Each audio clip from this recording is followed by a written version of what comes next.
Gold, trusted gold buyers. మీరు తాకట్టు పెట్టిన బంగారాన్ని విడిపించి ఈ రోజు ఉన్న మార్కెట్ ధరకు కొనబడను. ఒక సీన్లో రామ్ చరణ్ మామూలుగా ఒక గిన్నెలు తోముతుంటారు. అలాంటి సీన్స్ నిజంగా పెట్టాలంటే ఒక మాస్ హీరోకి చాలా నిజంగా ధైర్యం కావాలి, లైక్ ఇంట్రొడక్షన్ లాగానే.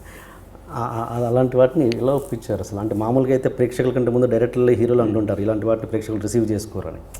ఈ విషయంలో ఎలా ధైర్యం చేశారు? గిన్నెలు తోమించడం అంటే అది మామూలు గట్స్ కాదు నిజానికి. అంటే అంత కష్టపడ్డాడు, అంటే అహర్నిశలు కష్టపడడం ఉంటుంది సార్. ప్రతి విషయాన్ని అంటే ప్రతిదీ తను చేశాడు. అంటే అంత డౌన్ టు ఎర్త్లో ఉన్నాడు. అంటే క్యారెక్టర్ మట్టిలో అంటే మట్టికి చేరువుగా ఉంచడం అనమాట క్యారెక్టర్ని చేయించడం. గొప్ప విషయం అంటే అసలు చాలా ప్రాక్టీస్ ఉన్నట్టు, ఇంట్లో రోజు తోముతున్నట్టు.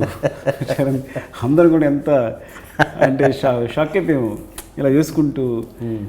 సింపుల్గా చిన్నగారు అడిగారు, నువ్వు చేసి చూపించుంటావు అందుకే చేశాడు. అబ్బా నేను సరే మోడెస్టీ కాదు, నేను చేసి చూపించడం అనేది కాదు. తను ఇన్వాల్వ్ అయిపోయాడు క్యారెక్టర్. ఇది నా క్యారెక్టర్ అనుకున్నాడు తను ఏం చేయలేం.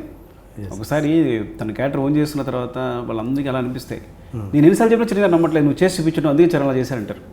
సార్ నేను అసలు చేయలేదు సార్, తను కూర్చొని షార్ట్ చేసేసి జస్ట్ అసలు వంట వండడం కూడా చాలా ప్రాక్టీస్ ఉన్నట్టు చేస్తున్నాడు. సో ఒకసారి క్యారెక్టర్ ఓన్ చేస్తున్న తర్వాత మేబీ అంటే తనకి అలాంటి విషయాల్లో పాత్ర కడగడంలో ఎలాంటి అనుభవం ఉండకపోవచ్చు. కానీ మేబీ అది ఫీలింగో లేకపోతే ఎక్కడైనా చూసుండమో లేదా ఎక్కడైనా మైండ్లో ప్రింట్ అయిపోవడమో ఇటు సహజంగా వచ్చేసింది. అంత సహజంగా కుదిరాయి. తనే నిజంగా కడుగుతున్నట్టు అంత సహజంగా కుదిరాయింది.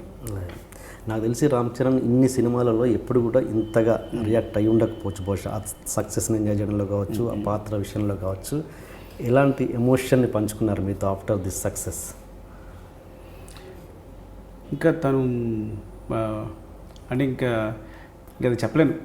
బయటకు ఆగానే ఆ రోజు కలిసినప్పుడు ఇంకా అది మాటల్లో చెప్పలేను అనమాట. తను నన్ను చూసిన విధానం కానీ, పట్టుకోవడం కానీ, అంటే హక్ చేసుకోవడం కానీ ఇంకేం ఎక్స్ప్రెస్ చేయలేకపోయాడు. I think is very happy. అంటే ఏదో ఒక ప్రత్యేక అనుబంధం ఏర్పడింది ఇద్దరి మధ్య తెలియకుండానే ఈ సినిమా వల్ల. Okay okay. ఏంటి నెక్స్ట్ చిరంజీవి గారితో తీస్తున్నారని విన్నాను, అది రూమర్సా లేదా నిజంగా మీరా? లేదండి, సైడ్ అయ్యేసరికి చాలా టైం పడుతుంది కదా. అదే సైడ్ తర్వాత చాలా టైం పడుతుంది.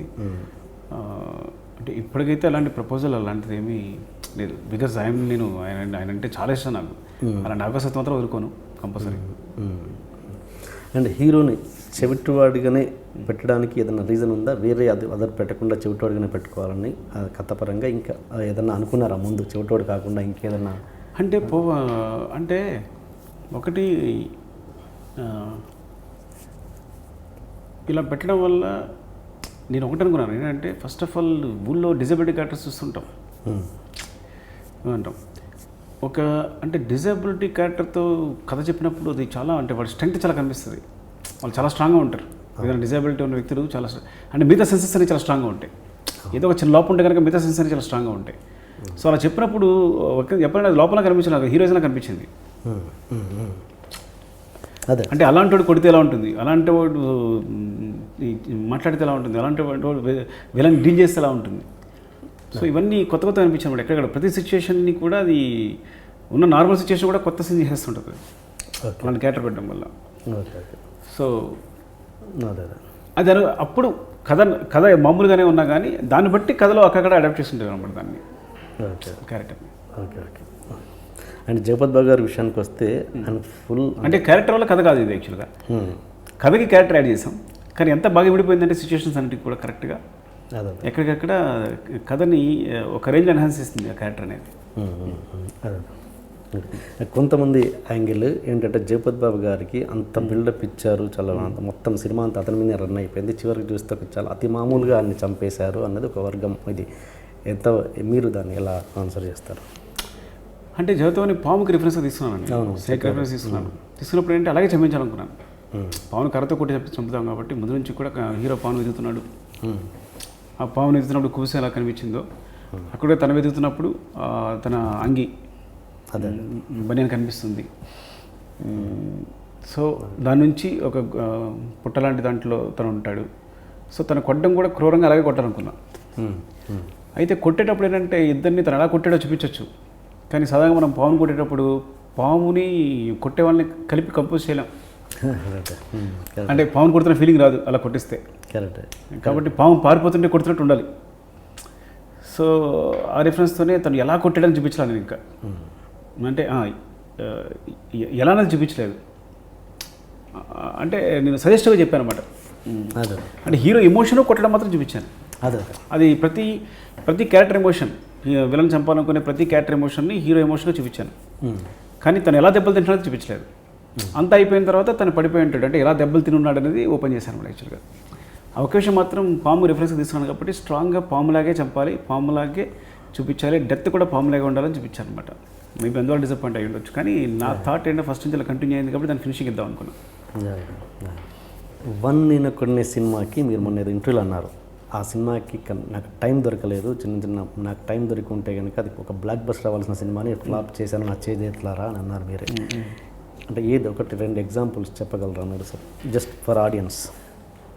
అంటే టైం దొరకవచ్చు బ్లాక్ బస్టర్ అనేది పడితే ఏదో ఎస్కేపిజం, ఇప్పుడు సమయానుకూలంగా ఏదో ఆన్సర్ చెప్పేసి ఉంటాను. అంటే నాకు ఎందుకు ఆ సినిమాని హిట్ చేసే సినిమాని ఫ్లాప్ చేసే సినిమాని బాగా కలుగుతుంటుంది. ఇది నా చేతిలో ఉంది, ఇంకా నేను కొన్ని చేసి ఉండొచ్చేమో అనిపించింది. ఒకటి నాకు బోర్డు టైం ఇచ్చారు. ఎగ్జాంపుల్ ఏంటంటే దానికి ఇంకో వెర్షన్ ఉంది. కొన్నిసార్లు ఒక సీన్ వెర్షన్ మొత్తం మార్చేయచ్చు. ఓకే, దాని వెర్షన్ అంటే ఫస్ట్ హాఫ్ అంతా అయిపోయిన తర్వాత ఇంటర్వెల్కి యాక్చువల్గా హీరో అంతా డ్రామా ప్లే చేసిన కూడా ఒక వెర్షన్ ఉంది యాక్చువల్గా. దాన్ని బట్టి అంటే అదంతా తనకు ప్రాబ్లం లేదు కానీ ప్లే చేస్తున్నాడు అని. ఓకే, ఎక్కడ నేను ఏమనుకున్నాను, ఎమోషన్ సైడ్ వెళ్ళిపోయాను. అంటే ప్రాబ్లం లేదు అంటే ఏదో ఎమోషన్ మిస్ అవుతుందని చెప్పి, కానీ హీరోయిజం చాలా బాగా పెరిగేది. నేను ఆ వెర్షన్ చెప్పినప్పుడు ప్రొడ్యూసర్ రామ్ గారు నన్ను గట్టిగా కొట్టేశారు, కొడుతూ ఉన్నారు, బాగా అంటూనే ఉన్నారు వెర్షన్ చెప్పినప్పుడు. అంటే నేను కనీసం ఏదో ఇంకొక 2 సీన్లు ఎక్స్ట్రా తీసి ఎడిటింగ్ టేబుల్ పైన ఒకసారి ఇదిలా అయితే ఎలా ఉంటుంది, ఇదిలా అయితే ఉంటుందో చూసుకునే అవకాశం ఉండేదేమో అని ఏదో ఎస్కేపిజం. కానీ ఎందుకో నాకు ఇంకా బాధ ఏంటంటే హిట్ కావాల్సిన సినిమా నా చేతుల ఫ్లాప్ చేస్తేనేమో, అర్థం కాకుండా చేస్తేనేమో, లేదా కొన్నిసార్లు ఏంటంటే లెంగ్త్ కోసం, ఈసారి లెంగ్త్ కోసం పట్టుదల కూర్చోడం కూడా కారణం అదే. మనకి లెంగ్త్ కోసం చాలా చోట్ల కట్ చేస్తే నేను మేబీ దానివల్ల అర్థం కాకుండా పోయిందేమో అని ఫీలింగ్ వస్తుంటుంది. చిన్న 2-3 సెకండ్ల కోసం చాలా లేపేసి లెంగ్త్ తగ్గించడం కోసం కష్టపడిపోయాను. ఈ సినిమాకి ఆ అనుభవం గుర్తుండి లేదు, ఈ సినిమా ఎమోషన్ని అలాగే చెప్దాం, ఉన్నట్టు చెప్దాం, ట్రూగా చెప్దాం కదని. అప్పుడు చూసినోడు ఎలా రిసీవ్స్లో చూద్దాం. అంటే నేను ఆడియన్స్ గురించి అన్నట్లు, నేను చిరంజీవి గారు కావచ్చు, నా ప్రొడ్యూసర్స్ కావచ్చు అని. కానీ అలా ఉంచినప్పుడు చిరంజీవి గారు చూసి ఒక్క ఫ్రేమ్ కూడా తీయట్లేదని ఎప్పుడున్నారో కాన్ఫిడెన్స్ వచ్చేస్తుంది. చిరంజీవి గారు ఆ మాట అనకపోతే డెఫినెట్గా కొంత లెంగ్త్ లేపేసి ఉండేవాడిని. ఆయన ఎంత తీసినా ఇంకా డిలీటెడ్ సీన్స్ ఉన్నాయంట, ఇంకా ఉన్నాయని విన్నాను. డిలీటెడ్ సీన్స్ అంటే వెర్షన్స్ వేరు. ఒక 2-3 సీన్స్ తీసాను నేను, తీసి ఆ వెర్షన్ వేరు, అవి తీసేస్తే ఈ వెర్షన్ వేరు. అట్లా అంత కామెడీ ఉంటుంది అందులో. ఆ కామెడీ తీసేసి మళ్ళీ ఆ సీన్ బిగినింగ్లు ఎండింగ్లు తీసి కనెక్ట్ చేశాను అనమాట యాక్చువల్గా. సో 2 వెర్షన్స్ నా దగ్గర ఉన్నాయి. ఒకటి ఫుల్ సెకండ్ హాఫ్లో ఎంటర్టైన్ చేస్తూ ఉండే ఒక వెర్షన్ ఉంది, అట్ ద సేమ్ టైం ఎమోషనల్గా కంటిన్యూస్గా కథే చెప్పే ఒక వెర్షన్ ఉంది. నేను కథ ట్రూగా చెప్దామని ముందు ఒక వెర్షన్ కట్ చేసేసి ఇదే అనుకుని అందరికీ, వాళ్ళందరికీ ఎవరికి కూడా తెలియదు ఇంకో వెర్షన్ అట్టు కూడా సరిగా. సో ఇదే చూపించాను అనమాట. ఫ్యూచర్లో ఇంకా సుకుమార్ గారి సినిమాలన్నీ 3 గంటలు ఎక్స్పెక్ట్ చేయొచ్చా? ఇంకా సినిమాని బట్టి అండి. ఇప్పుడు 100% ఉందనుకోండి 2 hours 15 minutes ఏదైనా కట్ చేసిన సీన్ తీసేసి కూడా లేదు. ఇప్పుడు ఆర్య ఉందనుకోండి 2 hours 15 minutes, 2 hours 16 minutes. So కథను బట్టి ఈ కథ ఇప్పుడు ఎమోషన్ చెప్పడానికి అన్ని కట్స్ చేసేసాం. అన్నం పట్టుకుని ఏడుస్తున్నాడు అంటే ఆ లెంగ్త్ ఉండాలి, అప్పుడే మనం ఫీల్ అవుతాం. మదర్ పట్టుకుందంటే ఆ లెంగ్త్ ఉండాలి సాంగ్లో కూడా, అంటే ఏ విషయం సరే. కాబట్టి ఎమోషన్ని ఒకటి మాత్రం నిజం, ఎమోషన్ ఎక్కడొచ్చినా కానీ అంత కొంచెం దాన్ని లెంగ్త్గా చెప్పాలని మాత్రం డిసైడ్ అయ్యాను. ఓకే, అది మాత్రం నిజం. అలాగని సినిమాని బట్టి లెంగ్త్ ఉంటుంది అంతే. అంతేగాని ఈ కథ ఆ లెంగ్త్ని కోరుకుంది. ఇంత లెంగ్త్ ఉన్నా కానీ ఈ కథని పూర్తిగా చెప్పలేము. అంత 3 hours ఎక్స్పీరియన్స్ ఉంటేనే బ్రెయిన్లోకి ఒక నిండుగా ఉంటుందని ఫీలింగ్ అంతే. అంటే ఇది మీరు హర్ట్ అయినా ఈ ప్రశ్న అడుగుతాను. మీరు అంటే ఈ అర్జున్ రెడ్డి అన్నది ఇండస్ట్రీని ఆ విషయంలో ఏమైనా ఇన్ఫ్లుయెన్స్ చేసిందా? పెద్ద ఇన్ఫ్లుయెన్స్ అనేది డెఫినెట్గా అయ్యి ఉండొచ్చు ఎక్కడో బ్రెయిన్లో. బికాస్ ఆ సక్సెస్ అనేది మాకు కూడా అందరూ ధైర్యంగా ఉండొచ్చు, అసలు తప్పలేదు అందులో. అక్కడే ఇన్స్పిరేషన్ కూడా చాలామంది స్టార్ట్ అయ్యి ఉండొచ్చు. మేబీ అదే నాకు ధైర్యం కూడా ఇచ్చి ఉండొచ్చు కూడా. నేను హర్ట్ అవ్వాల్సిందే ఉంది.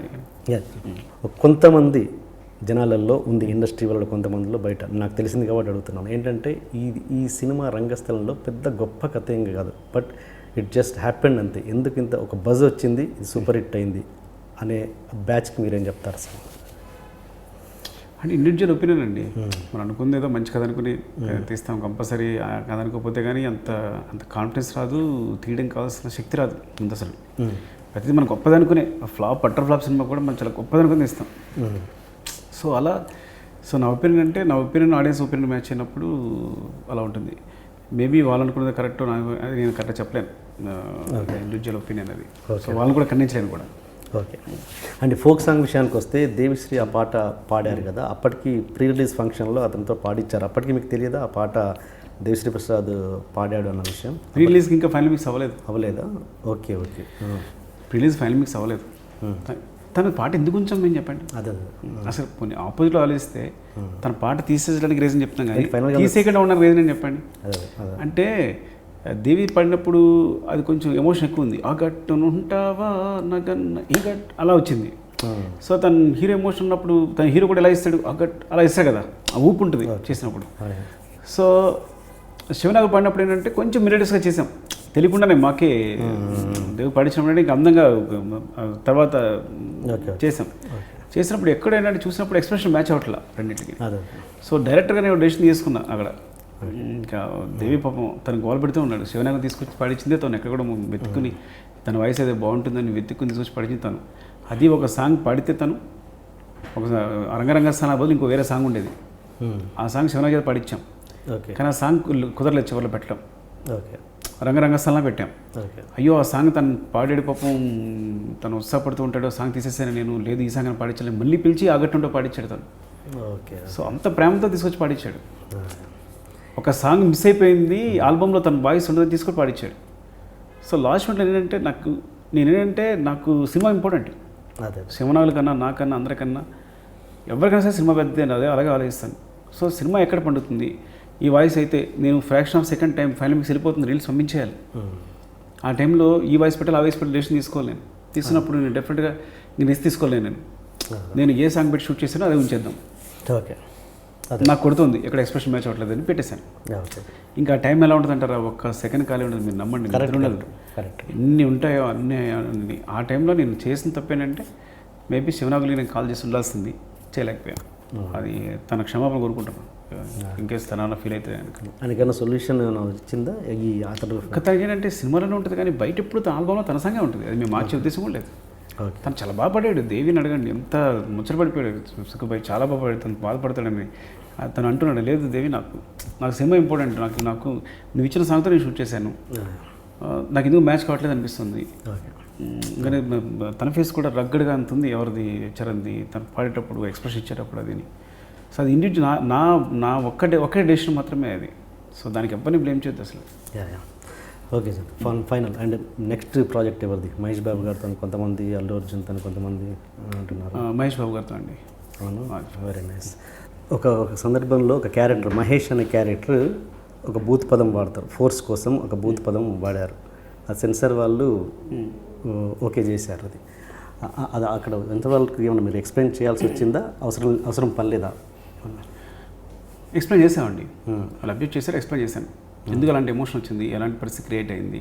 పల్లెటూరులో ఉన్న వాళ్ళకి అంటే ఒక నార్మల్గా కొడుకు లంజా కొడుకు పెద్ద డిఫరెన్స్, కోపం వచ్చిన వాళ్ళు మాట్లాడుకున్న దాంట్లో పెద్ద డిఫరెన్స్ అనేది ఉండదు.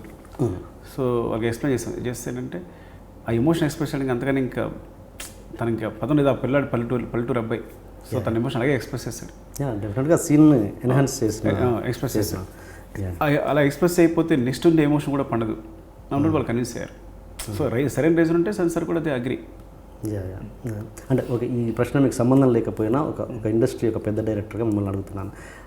ఇదే సిచ్యువేషన్ అర్జున్ రెడ్డికి వచ్చినప్పుడు మాధవ్ చౌతన్న దానికి అబ్జెక్ట్ చేశారు, ఏమయ్యి ఉంటుంది ఇక్కడికి? ఒక మీ సీనియర్ డైరెక్టర్గా అడుగుతున్నాను, సంబంధం లేదు అంటే అలా కాదు, అంటే ఇండివిజువల్ ఒపీనియన్ బట్టి ఉంటుంది. అప్పుడు సెన్సార్ ఉండే సభ్యులను బట్టి ఉంటుంది. ఓకే, అప్పుడుండే సభ్యులు వేరు ఉంటారు, ఇప్పుడు వేరే సభ్యులు వేరు ఉంటారు. అంతేగాని సెన్సార్ బోర్డు అనేది ఏదో ఒక వ్యక్తి కాదు.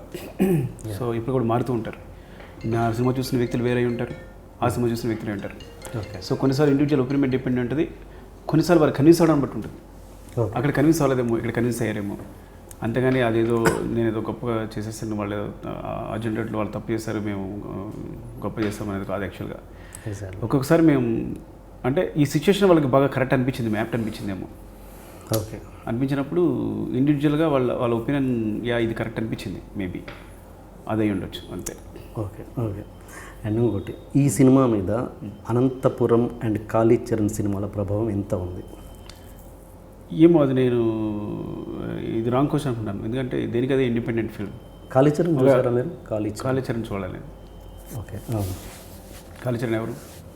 కాళీచరణ్ మన తెలుగులో కాళీచరణ్ అని ప్రవీణ్ శ్రీ చేశారు. ఓకే ఓకే ఓకే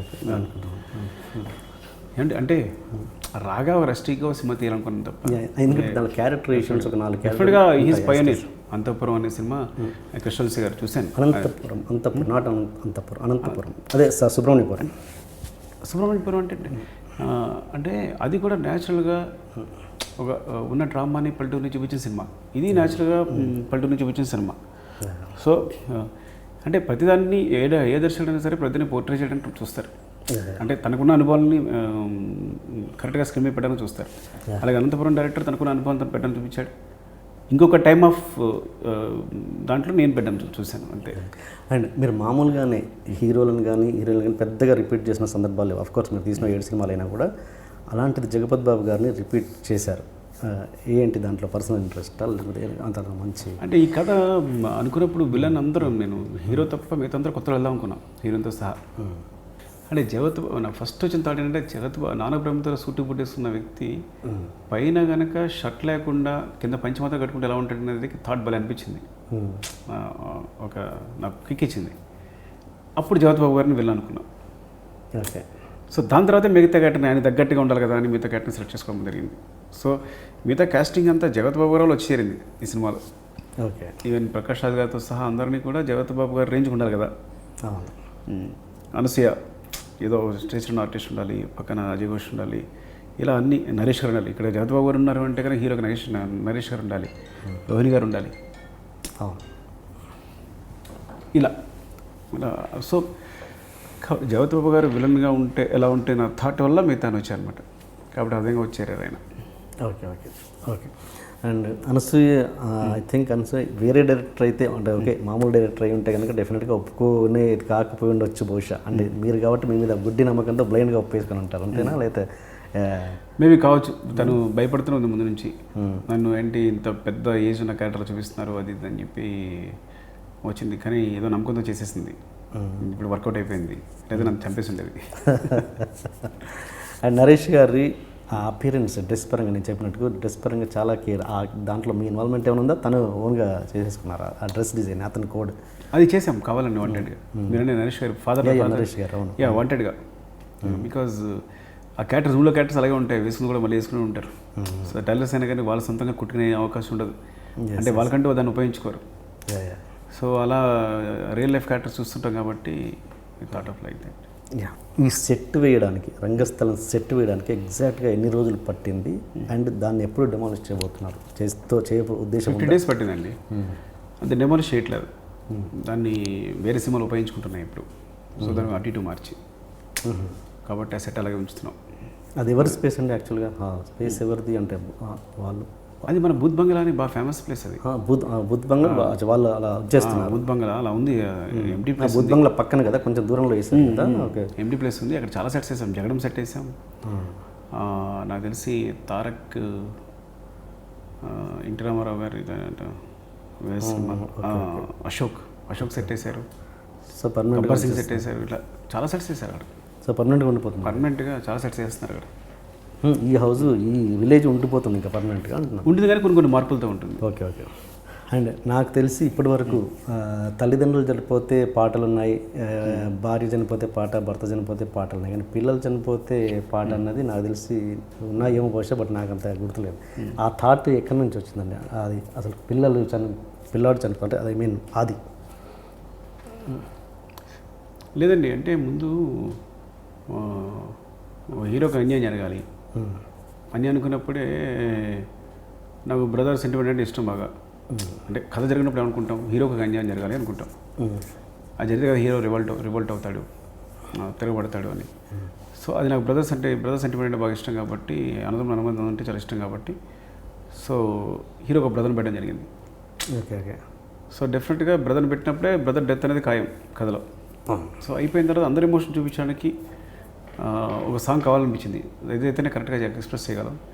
అలాగే మన ఏమంటాం, మనం అంతిమ సంస్కారాలు చూస్తుంటాం కదా నా విలేజ్లో, అవన్నీ ఎప్పుడు జరుగుతుంటాయి, మా నాన్నగారు జరిగినప్పుడు అన్నీ చూస్తూ ఉన్నాం. సో అవి కరెక్ట్గా చూపిస్తే బాగుండు అనిపించింది. అన్నీ జరిగేటప్పుడు మైండ్లో ఉండిపోయాయి జరిగేటప్పుడు అట్లా. అదే కాకుండా నేను నా డైరెక్షన్ డిపార్ట్మెంట్ అందరూ ఏం జరుగుతుందని రీసెర్చ్ చేసాం. యాక్చువల్లీ ఏం చేస్తారు అప్పుడు అని రీసెర్చ్ చేసాం. అలాగే ఒక ముసలాయిని పిలిపించాం, అసలు ఇలా జరిగేటప్పుడు ఏం జరుగుతుంది అని. సో అందులో మనకు కావాల్సిన అన్ని జాగ్రత్తగా ఏరుకుని ఇదైతే ఎమోషనల్గా ఉంటుంది, ఇదైతే ఎమోషనల్గా ఉంటుంది, ఇదైతే ఎమోషనల్గా ఉంటుంది అని చెప్పి అవి పోగు చేసి తీయడం జరిగింది. Okay okay. అండ్ ఈ సినిమా విషయంలో ఏ పార్ట్ అయినా ఎప్పుడైనా మీరు అనిపించింది ఎక్స్పెరిమెంట్ చేస్తున్నామేమో, ఇది వర్కౌట్ అవుద్దో కాదో అనే డైలమాలో ఉన్నారా ఏ విషయంలోనైనా సినిమా మొత్తం? లేదండి, ఎందుకంటే కథ స్ట్రాంగ్గా వచ్చింది. అంటే ఇంత పెద్ద హిట్ అవుద్ది, ఇంత పెద్ద సక్సెస్ అవుతుంది ఇవన్నీ ఏమి ఊహించలే సక్సెస్ కావాలని. బట్ డెఫినెట్గా ఫస్ట్ నుంచి కూడా సూపర్ హిట్ అవుద్ది డెఫినెట్గా. ఈ సినిమా మాత్రం ఎక్కడ తప్పు చేయదని మాత్రం బాగా నమ్ముకుంది. నా ప్రొడ్యూసర్స్ కథ చెప్పినప్పుడు బాగా నమ్మారు, నేను నమ్మాను. ఎందుకంటే కథ చెప్పినప్పుడు అంత ఎమోషనల్ ఫీల్ అయ్యారు అందరూ కూడా. నేను మొట్టమొదటి కథ చెప్పినప్పుడు మా ప్రొడ్యూసర్ రవి గారు అయితే కిందకు వచ్చి గట్టిగా హక్ చేసుకుని ఇది బ్లాక్ బస్టర్ అండి, పెద్ద హిట్ అయిపోయింది నాకు ఓకే ఆయన ఎగ్జైట్ అయ్యారేమో అనుకున్నాను యాక్చువల్గా. లేదు ఈ సినిమా ఉన్న ఎమోషన్ దమ్ము తెలియదు మీకు, వేరే ఉంటుంది అనేవారు ఆయన. బట్ సినిమా మాత్రం తప్పు చేయదు అనేది 100%. నేను ఎప్పుడు నాకు ఇంకో సినిమా ఉంటుంది అని ఉద్దేశంతో చేస్తున్న సినిమా అనమాట. అంటే ఈ సినిమా చూస్తే ఓకే తప్పు చేయదు వెళ్ళిపోద్ది అనే ఉద్దేశమే.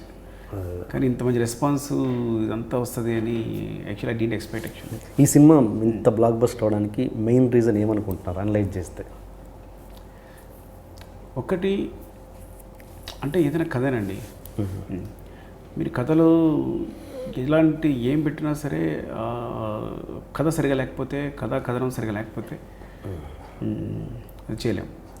ఇప్పుడు ఇదే కథని ఇప్పుడు సపోజ్ నేను ఎవరో ఒక కొత్తలతో తీస్తే ఒకలా ఉంటుంది, ఒక స్టార్ రామ్ చరణ్తో తీస్తే వేరేలా ఉంటుంది. సో ఇంత కథని ఇంత మోసుకెళ్ళిపోతారు. స్టార్లకు ఉన్న ప్లస్ అది యాక్చువల్గా. సో ఎప్పుడైతే ఈ డెఫ్ అనే క్యారెక్టర్ యాడ్ అయిందో కథకి, అది రామ్ చరణ్ చేయడం, తన పర్ఫార్మెన్స్ అద్భుతంగా ఉండడం, సో ఇవన్నీ తీసుకెళ్ళిపోయి కథని ఎక్కడికో తీసుకెళ్ళిపోయి. Okay okay. ఆయన నాన్నకు ప్రేమతోలో ఆ డేట్ మిస్టేక్ చిన్న చేశారు కదా, అలాంటి ప్రేక్షకులు గుర్తించలేని తప్పులు ఏమైనా మీరు చేశారా ఇందులో? ఉంటాయి డెఫినెట్గా, మీరు కీన్గా అబ్జర్వ్ చేస్తే ఎక్కడెక్కడ ఉంటాయి. ఆ బ్యాక్గ్రౌండ్లో ఏదో ఒకటి అదేంటి అలా చేస్తారని చెప్పి నాకు ఎప్పుడు సినిమా చూసినప్పుడు ఆ బ్యాక్గ్రౌండ్లో ఏదో కనిపిస్తుంటుంది నాకు. అంటే సినిమా చూసినప్పుడు ముందు ఎమోషన్ పక్కన పెట్టేసి అదిగో అని అలా వెళ్ళమని చెప్పాను, అది అలా వెళ్ళలేదు, అదే ఉంటుంది. అదిగో ఆ పిల్ల చూడు ఇంజక్షన్ పట్టుకునే కూర్చుంది, సో వెళ్ళి చేయమని చెప్పాను కదా అక్కడే పట్టు కూర్చుంది అలా. సో ఇవన్నీ టేక్లోనా చూసాక తర్వాత టేక్ అయిపోయినాక అంటున్నారా? టేక్లో మనం హీరో ఎమోషన్ మీద ఫ్రంట్ క్యారెక్టర్స్ ఏమైనా ఎమోషన్ మీద ఉంటాం, వాళ్ళు టేక్లో టేక్ 2 టేక్ 3 చెప్తాం, కానీ టేక్ 4 కూడా వాళ్ళు కరెక్ట్ అవ్వరు. సో ఇలాంటి చిన్ని నాకు తెలిసినవి కూడా ఉంటాయి, కీన్గా అబ్జర్వ్ చేస్తూ ఉంటాయి, లేకుండా ఉండు. కానీ మ్యాక్సిమం ట్రై చేసాం అంతే. అదేమి ఇది ఫ్లాలెస్ సినిమా అని చెప్పలేను నేను, 80s ఫ్లా అని చెప్పలేను. ఈ టాపిక్ వచ్చింది కాబట్టి అడుగుతున్నాను. మీరు రామ్ చరణ్ ఆది చంపేసాను, ఆయన ఏదో హోటల్లో హోటల్లో తీసుకురానికి లోపలికి వెళ్తాడు, ఈ లోపు చంపేస్తారు వెళ్ళిపోతారు.